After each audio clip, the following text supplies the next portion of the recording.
we're trying to do good things. If there's something wrong with creating jobs and saving lives, I don't know what it is. And the people who gave the money knew exactly what they were doing. And I have nothing to say about it. I'm very except I'm really proud. I'm proud of what they've done. We begin tonight with our chief intelligence correspondent, Catherine Herridge, reporting from Washington. Catherine? Again, tonight, the Associated Press is standing its ground after Hillary Clinton's team tried and failed to get a correction. The Clinton campaign complained on the morning shows that this AP tweet was unfair, not accurate, and based on limited information. Outrageous. And the White House defended Clinton, telling reporters that even before she became Secretary of State, there was a transparency agreement. To ensure that the ethics requirements that are in place went above and beyond those guidelines that are set by law. But the Associated Press says their reporting is based on documents released by a federal court after they had to sue the State Department, and it took 3 years for the AP to get the Clinton schedules that show the foundation donors. And it made sense to analyze meetings outside her regular government duties as secretary. Quote, this reporting was done by the same AP investigative team that discovered Mrs. Clinton's private email server and whose reporting last week resulted in the resignation of Donald Trump's top campaign strategist. Megan? Catherine Herridge, thank you. In just a few moments, we're going to speak with Congressman Trey Gowdy, who just got back from Capitol Hill, where he personally reviewed some of the FBI's documents from its investigation into Hillary Clinton's private email server. He'll tell us what he found. But first, we are joined by Roland Martin, host and managing editor of TV One's News One Now. Roland, great to have you on the program. Thank you for being here. Great to be here. So what do you make of this, of the Clinton Foundation? As we're just looking through the publications today, USA Today, Boston Globe, New York Post, Detroit News, Daily Beast, all saying this thing ought to be shut down at a minimum if she wins. Well, first and foremost, if she wins the presidency, you will have her as president. You will have former President Bill Clinton serving as first husband, if you will. I do believe what they should do is transition out of business because even though they've done phenomenal work, you're now the commander-in-chief. You're now the leader of the free world. And so, look, I sit on a group of 50 CAN education group, Students First. We merge transferred assets. And so you can do that. You can partner with an existing NGO to do the work. But do you think it's shady you can't now? Have a what do you think of the existence of it now? Laura Ingraham was on Fox earlier calling the Clinton Foundation a machine for influence peddling. She's suggesting that they use it. They use it to sort of, to get donations. They use her power as Secretary of State to sort of convince people to donate to their foundation. Well, first of all, I would disagree with that because let's keep in mind she's a former First Lady. She's a former United States Senator. I think she probably has a hell of a lot more relationships, even if she wasn't Secretary of State. And the reality is the work that they're doing as an NGO across the world is critically important. You have President Jimmy Carter, who probably comes closest to having his own organization that does work around the world. It's very rare to, frankly, have a former president that has this type of entity. So I would say Laura is absolutely wrong. She certainly has an axe to grind here. I don't. The bottom line is here, they do good work. But I do believe what the Clinton folks have to understand is it's not simply just a question of what took place in meetings. It's also the appearance. And so I think one of the things that they should do, and they really should do this, they should say after Labor Day, they are going to suspend accepting any funds into the foundation because you're in the middle of a presidential campaign. I believe be far more proactive as opposed to reactive. That's what the Clintons should be doing. Roland, do you like her? I know that you're a big supporter of President Obama's. What do you think of her? I've met her. She's a nice woman. I've been critical of her, just like I've been critical of the president. Last time I interviewed him was 7 years ago, so it's not like we've been buddy-buddy. But again, just like anybody who's in political office, I have a very simple philosophy, Megan. If you do good, I'll talk about you. If you do bad, I'll talk about you. At the end of the day, I'll talk about you. Before I let you go, because that was a great sign-off, but I have to ask you, are you open-minded to Donald Trump? Here's the deal. I have interviewed a significant number of African Americans, and I have been asking the exact same question over and over and over. Where is your plan? Look, I voted for Republicans before, so this ain't the first time. I look at individuals, but the problem for me is this here. Donald Trump gives great comments. It's on a bumper sticker, but there's no specificity. There's no plans. And then when he keeps saying stuff that you come back and say, wait a minute, that's not true. I got a problem when you simply, as somebody running for office, cannot even tell me how you're going to pay for your tax plan. You don't talk about HBCUs. You talk about African Americans, but then where's your plan? I'm sorry. He's all hat and no cattle. That's what we say in my native Texas. Roland, great to see you. Thanks for being here. Likewise. Thanks a lot. Joining us now in a Kelly File exclusive, South Carolina Congressman Trey Gowdy, the former chairman of the Select Committee on Benghazi. Great to see you, sir. So today you had an interesting day taking a look at some documents that the FBI had prior to you getting a look at them. Did you find anything particularly interesting about these documents that Hillary provided the FBI? Yes, ma'am. Keep in mind, one notebook were the classified emails that she handled so negligently. The other notebook are the witness interviews, the summaries, what we call 302s. My number one takeaway, Megan, is there's no reason in the world you could not and should not be able to look at the same witness interviews that I had to go to Washington and look at in a classified setting. You and your viewers should be able to read summaries of these witness interviews. The second takeaway is a lot of the FBI's time and attention was spent debunking and refuting these fantastically false statements that Secretary Clinton made at the inception of this email story. And the third takeaway, remember, Director Comey said that he could not indict, did not have a realistic probability of a successful prosecution on the issue of intent. So I looked to see what witnesses were questioned on the issue of intent, including her, and I didn't see that many questions. Let's go back to number 2. Issue. Let's go back to the second point, which is how much time they had to spend debunking what you say were lies or falsehoods that she told. What do you mean by that?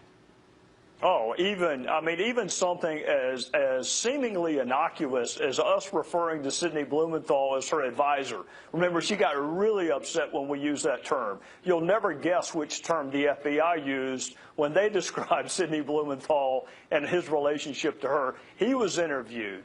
I think you would find very interesting what Colin Powell had to say and juxtapose that with what Clinton supporters have said over the last 48 hours. You go back, the multiple devices, how many phones she had, the very reason she set it up. All of that proved to be fantastically And I want false. to ask you this. So she also, of course, claimed that she never sent or received classified information. We now know that that's not true.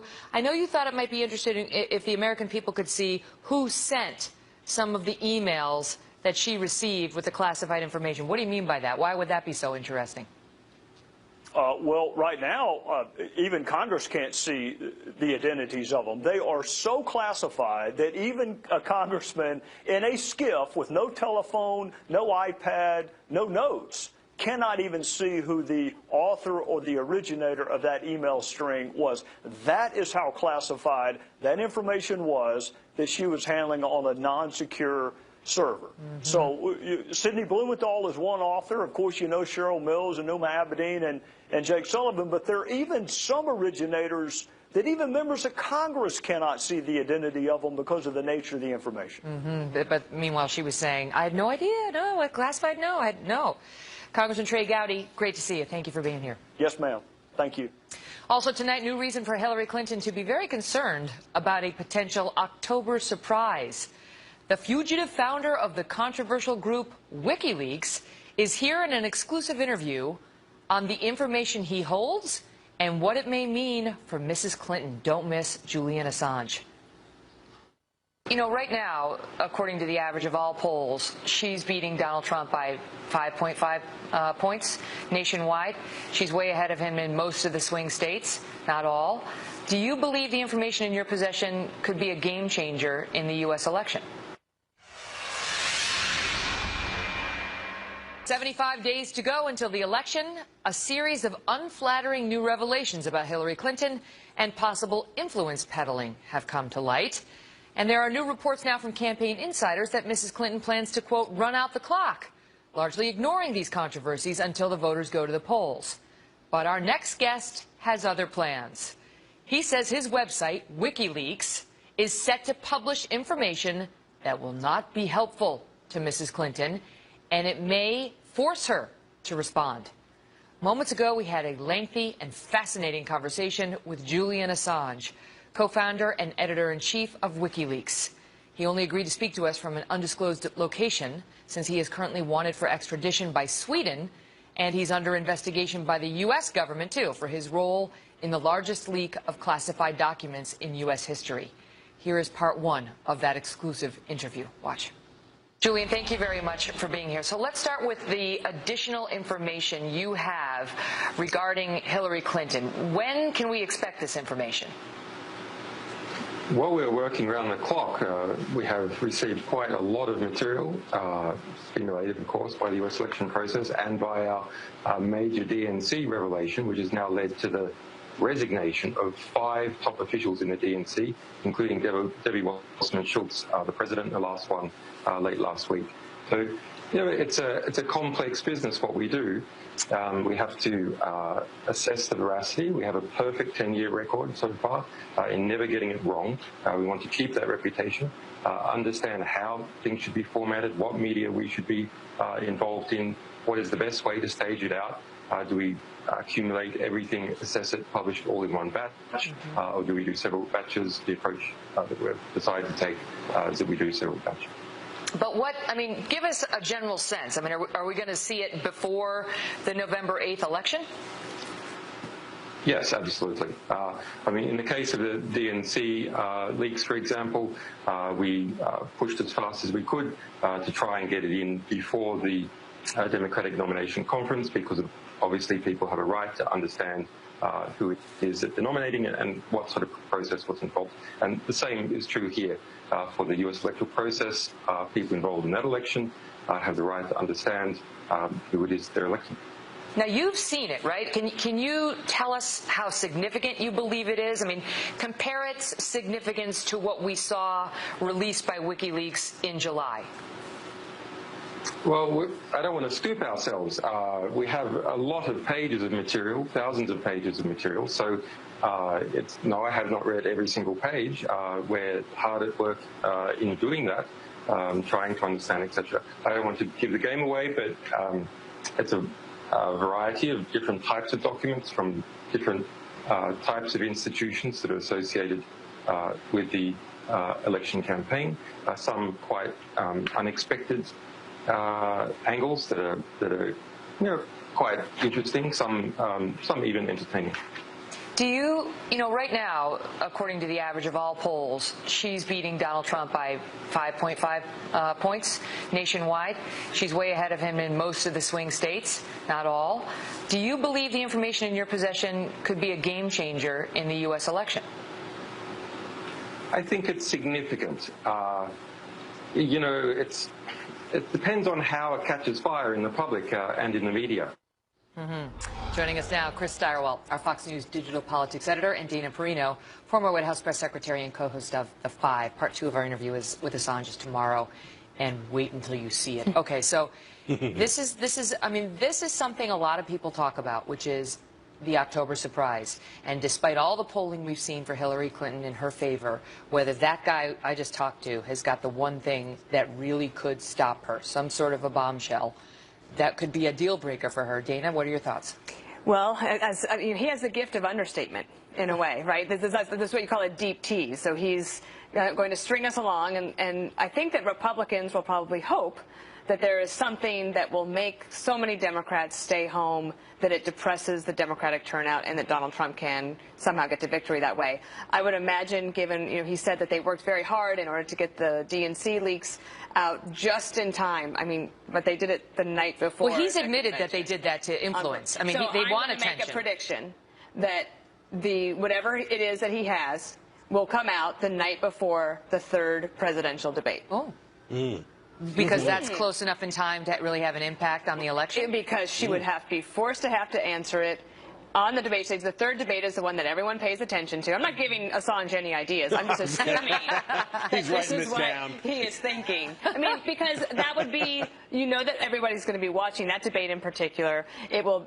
I imagine that as these debates go, some people will think Trump won one, that she won the other, and it'll come down to the third one, and we'll have this big, massive story right beforehand, and she'll have to deal with it. The thing is, Chris, and we get into this more with Assange tomorrow, look, he does not like Donald Trump. He's not a fan of Trump, but he really doesn't like Hillary Clinton at all. And I think he'd be just fine if he released something that hurt her campaign at a critical moment in this contest. What is Hillary Clinton but the embodiment of the American bipartisan national security state? Hillary Clinton is a continuation, a re-intensification of the American national security state that Julian Assange and others as part of this movement detest when it comes to the national security apparatus that is involved in tracking phone calls, that is involved in all of that stuff. But not even that. I mean, not only that, he also thinks that she's a hawk. He's pointed to her, you know, pushing of the policy in Libya and, you know, getting Gaddafi out of there and so on, which he thinks is a disaster. And he doesn't like her on a number of levels. Of course, and it stands to reason, because Hillary Clinton would be more of a return to more of foreign policy closer to George W. Bush's. Donald Trump represents a dramatic deviation from American foreign policy to this point, in the sense that he is pulling back. Here's a question for you. I'll ask you this, Chris. Could anything he released, realistically, I mean, given his description, it wasn't like he said, I've got a bombshell, you just wait for it, right? It was like, it's quite unexpected, it may be entertaining, it's significant, I don't know.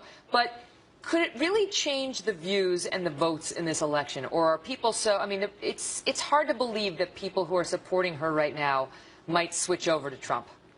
Millions and millions of Americans are going to vote for people in this election that they say they do not trust. That's a fact. It's going to be true on both sides. It's going to be true for Hillary Clinton, that there are going to be millions and millions of people, and the polls tell us, that say they don't trust her, they do not find her honest and trustworthy, but they're going to pull the lever for her anyway. What you need in order, and the Clintons have set this threshold, and the Republicans, oddly, have reinforced the threshold, which is she's either going to the clink, she's either going up the river, or she's going to the White House. Either she is found to be guilty of a serious crime, or whatever. Or the clink. The fear is maybe not that they're going to switch from Hillary to Trump. You know, the fear on the Clinton people's part. It's that it'll depress enthusiasm. Right. So if you go back to 2000, that election going into the election day was very close, Gore and Bush. And right before then, remember the news that broke was that George W. Bush had a run-in with the law, with a DUI situation that he had not disclosed. And Karl Rove and others will tell you that absolutely depressed evangelical turnout. Now, if Trump can get this election closer and it depresses turnout on her side, maybe that helps. Fascinating. Great to see you. You as well, Starwell. We have much more with WikiLeaks founder Julian Assange, including questions about the mysterious murder of DNC staffer Seth Rich, who was killed last month in Washington, D.C., and whether he was a potential source for WikiLeaks. Assange goes farther than he's ever gone before on that question. Don't miss that extended interview tomorrow night, 9 p.m., right here on the Kelly File. Well, we also have big news breaking tonight on Donald Trump and a critical part of his pitch to the voters on immigration. He's done a 180 on a big issue. And our all-star panel is next with Sheriff Joe Arpaio, Jose Antonio Vargas, and Eric Erickson. Don't go away.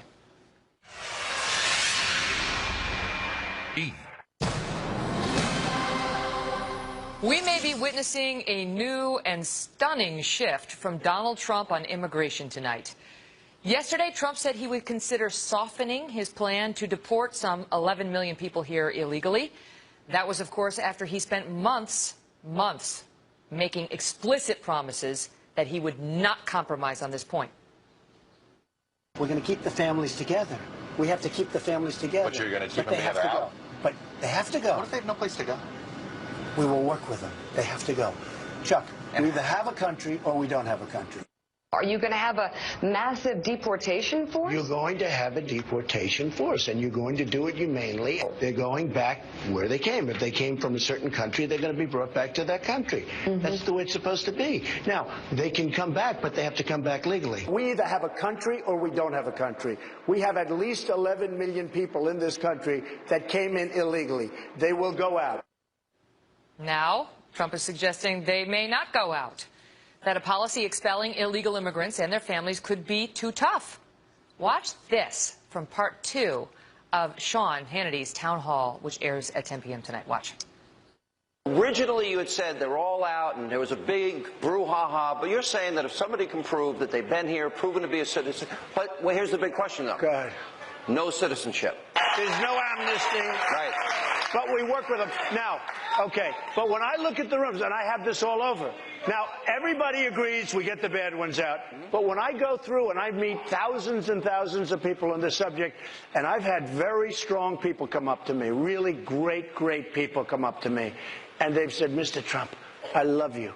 But to take a person that's been here for 15 or 20 years and throw them and the family out, it's so tough, Mr. Trump. I mean, I have it all the time. It's a very, very hard thing. Chief political correspondent Carl Cameron is live in Jackson, Mississippi, where Trump was tonight. Carl? Yeah, they're breaking down the show here, Megan, and it was quite a show. Donald Trump didn't talk a great deal about immigration tonight. He did say there would not be amnesty, which is exactly what he said to Sean Hannity. But when you put it into the context of decades of immigration reform battles on Capitol Hill, the question of what constitutes amnesty becomes a critical one. For years, Republican conservatives argued that anything that amounted to citizenship at an end of a process for those who are here undocumented illegal immigrants now, that would be amnesty. So the language changed to what many said would be a path to legal status, which meant they wouldn't get citizenship, but they would be allowed to stay. That appears to be what Donald Trump is warming up to actually announce, though he says it's not amnesty. It is exactly what he accused Jeb Bush and several others of his rivals in the primary process of essentially proposing. Amnesty is anything that allows people to stay here who aren't legal immigrants.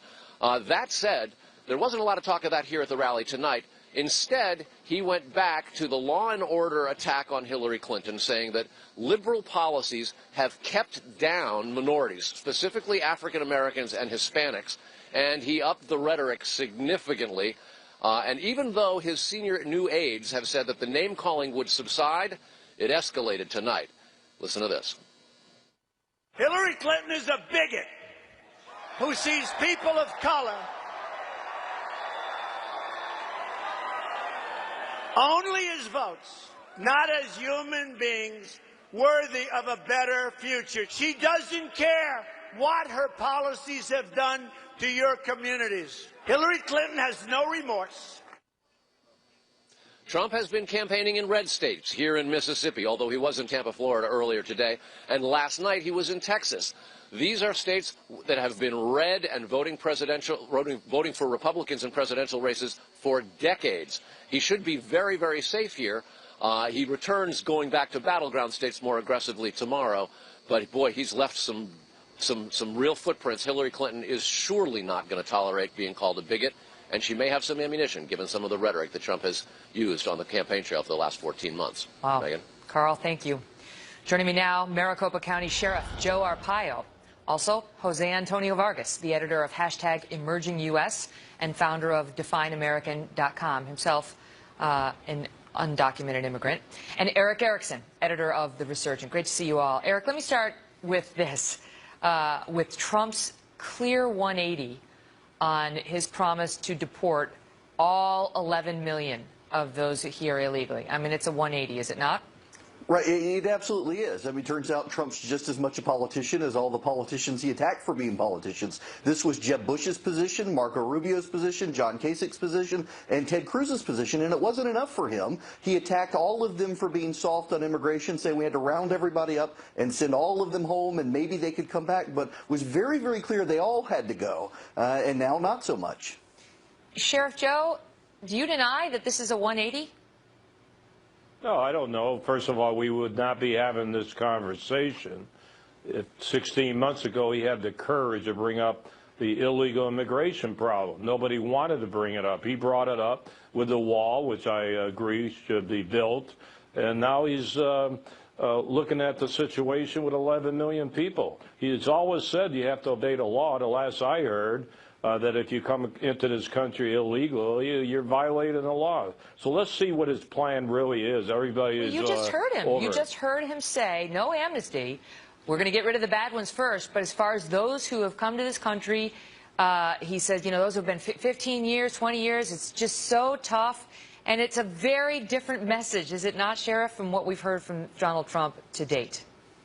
I don't know. He hasn't made a decision. I'm very happy he's meeting with the minority groups. This is great because he knows how to relate to the people on the streets. I'm sure he's picking up some ideas, but I also believe that he said he's going to enforce the laws. So let's see how this situation falls within the laws when you're talking about visas and but with all due work respect to the permits and sheriff, everything else. he's sort of ignoring the additional part that he gave to Sean Hannity tonight. You know, what he said last night to Sean, which was that he's softening, and what he said tonight, which is, you know, I've been on the campaign trail. This is what I've seen. It's just so tough to deport, which you've been saying, Jose, yourself, that it's you know, you can't. These people are, they're part of the American society now, and to rip them out and rip them away from their families is impractical. And you tell me whether he's now rounded back to Jeb Bush's position almost exactly. And you know what I think is interesting about this is, like, hasn't Donald Trump talked to his own undocumented workers who have built and actually, you know, make sure that his golf courses and his hotels are working properly? Actually, one of my friends, Gabby Pacheco, who's on the board of Define American, met with Donald Trump 3 years ago. And Donald Trump actually said, hey, you know, it makes sense that undocumented young people should be here and should be able to stay. Look, I mean, Eric just said, Donald Trump is a politician. He's flip-flopping. Right? And I think what's sad about this is you can't take away all the months and months of comments of Mexicans as rapists, as Muslims as terrorists, all of these blanket, simplistic statements that are not only untrue but are very hurtful.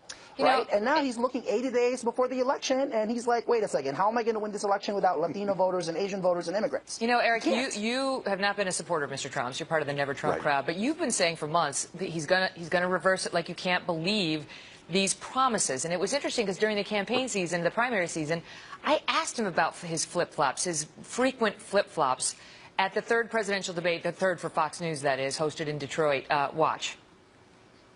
Mr. Trump, one of the things people love about you is they believe you tell it like it is. But time and time again in this campaign, you have actually told the voters one thing only to reverse yourself within weeks or even sometimes days. But the point I'm going for is you change your tune on so many things, and that has some people saying, what is his core? Megan, I have a very strong core. I have a very strong core. But I've never seen a successful person who wasn't flexible, who didn't have a certain degree of flexibility. You have to have a certain degree of flexibility. Eric, is that what we're seeing now? Well, yeah, you know, this is a pattern with Donald Trump that every clause of every sentence uttered in every breath is subject to change, sometimes by the very next sentence. And this is actually, to his credit, going back to the exact same position he held until almost the day he announced for president and declared Mexicans rapists. In 2012, he attacked Mitt Romney for being too harsh on immigration. In 2013 and 14, he cajoled Republicans to actually allow people to stay here. It was only when he began running for president that he took the position we need to expel everyone. Well, now he has the nomination, and he can actually go back to the position he had up until the day he announced. Sheriff Joe, explain to us why, notwithstanding what we're hearing from him over the past 24 hours, I mean, obviously you are anti-illegal immigration. We all know that about you. Explain to us why you still believe in him and he still fully has your support. He's had it to begin with, and he will always have it. He's a great guy. Sometimes people make comments taken out of context. Okay, so what's wrong with him studying a issue and trying to find out what's the best thing to do for our country?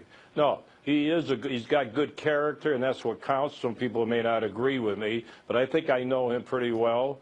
And when he says you're going to put the wall up, believe me, that wall is going up. You don't seem to talk about that. So now we're talking about the millions of people that are here, which is a very controversial subject right now. Something has to be done about that. Maybe Congress ought to do something and get some laws passed if you have to, or enforce the laws that we already have on the books. That's what we should do, and that's what I believe that Mr. Trump will Jose, I'll give you the accomplish. quick last word. Sheriff, I did not cross that wall. I'm from the Philippines, actually. And illegal border crossings from Mexico are at its lowest level since the 1970s. Can we talk about facts when we talk about this issue? Donald Trump has been running a factless and inhumane campaign when it comes to immigrants in this country, and he can't just take it back. What's at stake in this election, to me, is really how we define American. So he's got a wall. He wants a wall to protect this country from terrorism and the drugs. Forget the drug traffic coming into our country. I got to leave it at that. It's great to see you all. Thank you, gentlemen. Thank you. Also tonight, a shocking story playing out at a major university, publicly funded, and it involves a select group of students receiving training to, quote, stop white people. This is funded by the public. Plus, big news on the 2016 race in some new polls from the swing states. Tucker Carlson, Kristen Soltis Anderson, and Ben Domenech are all here next. Breaking tonight, 75 days from the election, Hillary Clinton is maintaining her 5+ point lead over Donald Trump in the average of all national polls. But in battleground North Carolina, the candidates are locked in a virtual tie. That has not stopped Trump's campaign manager, Kellyanne Conway, however, from saying that the surveys aren't really telling the whole story. Why? So-called undercover Trump voters. We're hearing more and more of this. Joining me now to discuss it, Tucker Carlson, editor-in-chief of the Daily Caller, Kristen Soltis Anderson, Republican pollster and Washington Examiner columnist, and Ben Domenech, publisher of The Federalist. So what Kellyanne is saying, and this, we've heard this from a few Trump supporters now and campaign operatives, is there's the undercover voter who doesn't want to tell the pollsters that they're in Trump's camp because a social stigma has been attached to being a Trump voter in her mind. And so he's underpolling what he really is how he's really going to perform. Tucker, do you buy it? I mean, there's probably some truth in it. I think it's a pretty slim hope to hang a campaign on. On the other hand, we just saw a pretty clear example of this in late June in Great Britain with the Brexit vote. So the night before the Brexit vote, the stay side, the anti-Brexit forces, were 4 points up in the polls. They won by 2, so that's a 6-point shift in 24 hours. The betting markets, which traditionally are pretty accurate because actual money is at stake, had it 90-10 stay, leave. The demographics were pretty similar to what we're looking at now. People who supported stay were the finance community, ethnic minorities, and young people. And I think what happened was a lot of those people didn't vote in the numbers that the leave people voted in. So that's not a crazy comparison, actually. If it gets tight, I think that could be real. What do you think, Kristen? In the primaries, there was a big difference between how Trump performed in calls where you had a live person asking someone over the phone, who are you voting for? And some of these surveys where it was online, where you're not saying to an actual person who you're voting for. Trump tended to do a little bit better in those surveys. But here in the general election, we're not seeing that same kind of divide. You know, as Tucker mentioned, there have been cases in the past where we have what we call social desirability bias. People think they've got to give the right answer on the phone, but it doesn't make up for the kinds of margins that we're seeing Trump down by in some of these key swing states. So I think to the extent that there are any missing Trump voters, there's also the chance that there are voters that are Democratic voters who get missed because they're hard to survey. Maybe they don't have landline phones and such. So there's a chance the polls could be off a little bit either direction. It is slim hope to hang a campaign on. Ben, the Weekly Standard's Jonathan Last tweeted out, if Trump's actually winning, or basically suggesting if he's got all these voters who are prepared to vote for him but we don't know about him, then why did he reorg his successful campaign operation? Absolutely. That's something you'd have to ask. I mean, it's one of these situations where, to Tucker's point earlier, if Donald Trump was able to make this close, if he was able to become more acceptable, more socially acceptable as a choice, I think that you would see much tighter numbers in all of these states. I think you'd be seeing him doing a lot better. I think the problem is that he's run through the course of what people know about Trump now. He's very much a settled proposition. People know who he is, and I think that these types of claims that there is some great mass of people out there who want to vote for Donald Trump and just haven't been willing to say that to a pollster, that's just too much of a reach at this point. But now he is trying to mix it up, Tucker. I mean, clearly this shift on immigration is an attempt to bring more people into the fold and banking on his long-held belief that not a single one of his core supporters will leave no matter what he does or says. Right. And that may be true. I do think it's a mistake to finesse a policy that hasn't been laid out yet, which is, in effect, what he's doing. I mean, look, the Brexit people won under the leadership of Nigel Farage because they articulated really clearly what it was about. And what it was about was democracy in action. He was making the case that, look, a small group of people make all the decisions in this country. It's supposed to be a democracy. It's not. And now's your chance to make your voice heard on behalf of borders and sovereignty and acting on behalf of your own country. That's a really powerful message. That's in effect what Trump is saying, but he's not saying it explicitly enough. I think if you were to shift to that and stop with this dumb, well, you know, maybe deportation force, maybe not. No. Big picture. Stick to the big picture. And I actually think even at this late date, he could pull it out. What about, like, is Trump optimizing his schedule? I mean, what was he doing in Mississippi tonight? Yeah, this is one of the big challenges that I see the Trump campaign really needs to readjust to is there are a handful of states that are going to decide this presidential election. We can talk about the national polls and is Trump up or down? You know, is he down by 5 right now, down by 6? But it's really all about states like Ohio, states like Pennsylvania, like Virginia and Florida. And the Obama campaign in 2012 really focused on optimizing not just what state President Obama was going to travel to for campaign rallies, but what county in those states, and use data to decide what is the best way to optimize every hour of that candidate's time. And it seems to me that Donald Trump is really good at building a fan base. He's good at going places where he can get excited rallies, but that's not the same as putting together the electoral votes to be president. Ben, quickly, the debates, how big a factor? I think the debates could be a huge factor. The problem really is that in Donald Trump's case, you have to assume a campaign that doesn't really exist yet in terms of the people on the ground who could exploit a good performance in those debates and actually bring people into the fold, especially in those critical states that Kristen just mentioned. Great to see you all. Good to be with you. Up next, Ben Shapiro with the story of the college campus now running the Stop White People training program on the public's dime. It's the Kelly File with Megyn Kelly. A head-turning story out of the State University of New York at Binghamton tonight. Resident advisors there being offered an optional training course called Stop White People 2K16. Supposedly this is diversity training, but some say it's actually racist. Ben Shapiro joins me now, an attorney and editor-in-chief of the Daily Wire, which broke this story. Ben, good to see you. What's this about? So basically, there's a resident assistant program, a training program. 40 to 50 RAs attended it, and the goal was to teach all of these RAs how to deal with white privilege and all of the racism inherent on the campus, to explain that reverse racism didn't really exist, and to correct the misconceptions of all of what they call the undereducated people who think things like white privilege is a buzzword for leftism, and that people should actually be treated equally without regard to their race. So, you know, this is just plain leftist politics under the guise of re-education by a bunch of residence assistants. The university says, of course, that they had nothing to do with the content, but they assured everybody that retroactively there was nothing really objectionable. They were just using the term "stop white people" facetiously. It was a joke. I mean, can you imagine if there was a program like "Stop Black People"? The reaction that we'd get at a state at a publicly funded university? Yeah, I mean, the whole thing is absurd, of course. I mean, if you even try to give a lecture sponsored by a group on campus that has anything to do with race, there's a good shot that you'll be protested and shut down. Yeah, as you know, firsthand.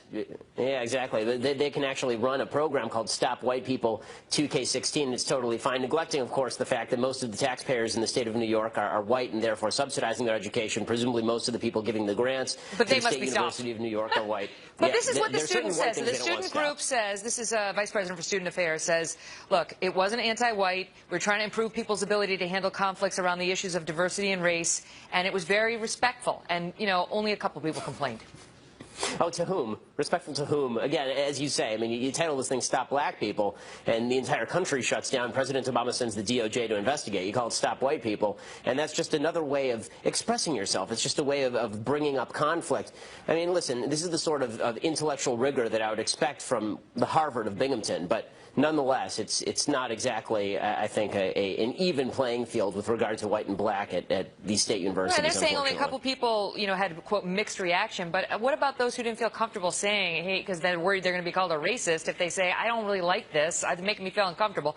Ben, great to see you. We'll continue to follow it, and we'll be right back with a preview of Julian tomorrow night. Tune in tomorrow for part 2 of our interview with the founder of WikiLeaks, set to release, quote, significant new leaked information about Hillary Clinton. And watch his response when I ask him about who leaked these documents to him and whether the leaker was murdered in July. There was also speculation about whether your source was inside the DNC and whether it may have potentially been a man named Seth Rich who was killed. He was shot. Why are you so interested in Seth Rich's killer? We're very interested in anything that might be a threat to alleged WikiLeaks sources. I'm just asking you explicitly whether you believe somebody, connected with the DNC or somebody upset about the leak may have been behind it. Here is his answer tomorrow night, 9 p.m. See you then.